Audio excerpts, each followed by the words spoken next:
उनकी राय पूछते हैं कि वो क्या कहते हैं, क्या करते हैं। हम आज जब से हम 13 जनवरी 2013 से मैं जब आया हूँ राजनीति, तब से मैं जनगणना की बात करता हूँ। लेकिन भारत के संविधान के अनुसार, देश संविधान से चलता है, भारत के संविधान में सूची दी है अनुसूचित जातियों का।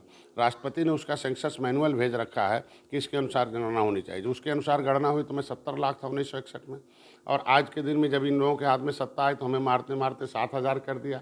जब हम उसके अनुसार जनगणना कराने की बात करते हैं तो डंडे खाते हैं, लाठीचार्ज करा दिया सदन में यहाँ जो है हमें 2014 में।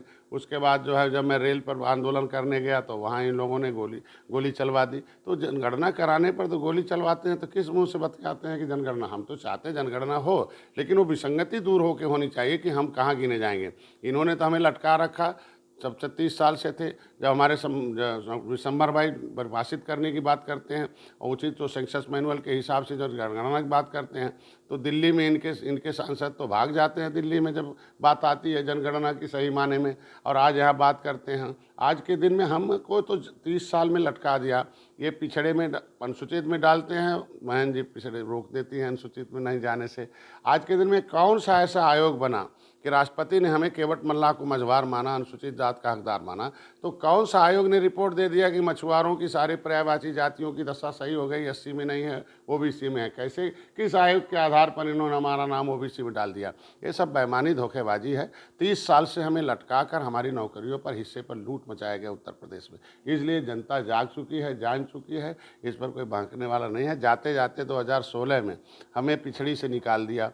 केवट मल्लाह, बिंद कश्यप, कहार, धीवर को निकाल दिया पिछड़ी। राज्यपाल से नोटिफिकेशन भी जारी करा दिया, वो आज भी प्रभावी है। हम तो इनसे कहते हैं हमारा समर्थन करें कि मझवार की गिनती होनी चाहिए, केवट मल्लाह को मझवार में गिना जाना चाहिए और केवट मल्लाह को मझवार का सर्टिफिकेट दिया जाना चाहिए। क्यों नहीं कहते हैं ये? आखिर क्यों? क्योंकि हम अगर मझवार में आ जाएंगे तो हमारे लोगों को इनके लिए शिक्षा, स्वास्थ्य, रोजगार में हिस्सेदारी मिल जाएगी। ये भी विकास की मुख्यधारा में आ जाएंगे और ये भी जो है अनुसूचित जाति की सीट पर लड़कर अपनी भागीदारी तलाशने के लिए उत्तर प्रदेश की सत्ता में, यहाँ सदन में और लोकसभा में पहुँच जाएंगे। तो अखिलेश तो अब क्यों मांग कर रहे हैं? वो कह रहे हैं कि जब सरकार बनेगी तो 3 महीने में हम उसको जारी करवाएंगे। जब 30 साल से थी तब क्यों नहीं किया? 3 साल अभी तो बनने की बात कर रहे हैं ना। जब बनी थी तो क्यों नहीं किया, उसका जवाब दे दें।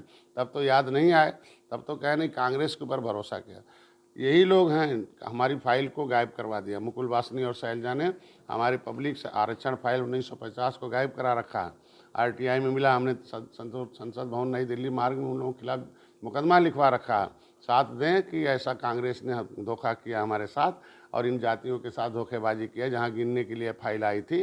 तो आज के दिन में इस तरीके से 37% जो पिछड़ी की आबादी है ये कहाँ गिनी जाएगी? ये पाइपलाइन में जो देश को आज़ाद कराने वाले उजड़ी जातियाँ हैं, 578 जातियाँ, जिसको अंग्रेज़ों ने कानून बनाकर क्रिमिनल कास्ट घोषित किया था, इनका जो सब कुछ ताल घाट नदी सब जीविकोपार्जन के साधन छीन लिया, ये रोड पर घूम रहे हैं। इनको कहीं गिनवाएंगे? कहाँ गिनवाएंगे? सामान्य में गिनवाएंगे, पिछड़े में गिनवाएंगे, अनुसूचित में गिनवाएंगे, राष्ट्रपति की बात मानकर गिनवाएंगे कि क्या करेंगे? एक व्यवस्था होनी चाहिए, उस पर सदन पर स्वस्थ चर्चा होनी चाहिए कि इन जातियों को संविधान में ऐसी जगह मिली है।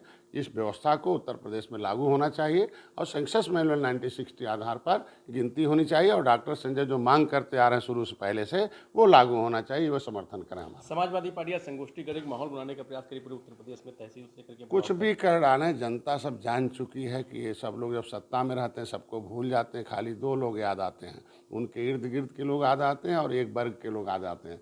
बाकी सब खाली इस्तेमाल की वस्तु बन जाती है और जब सत्ता से बाहर आ जाते हैं तो सबको याद करते हैं।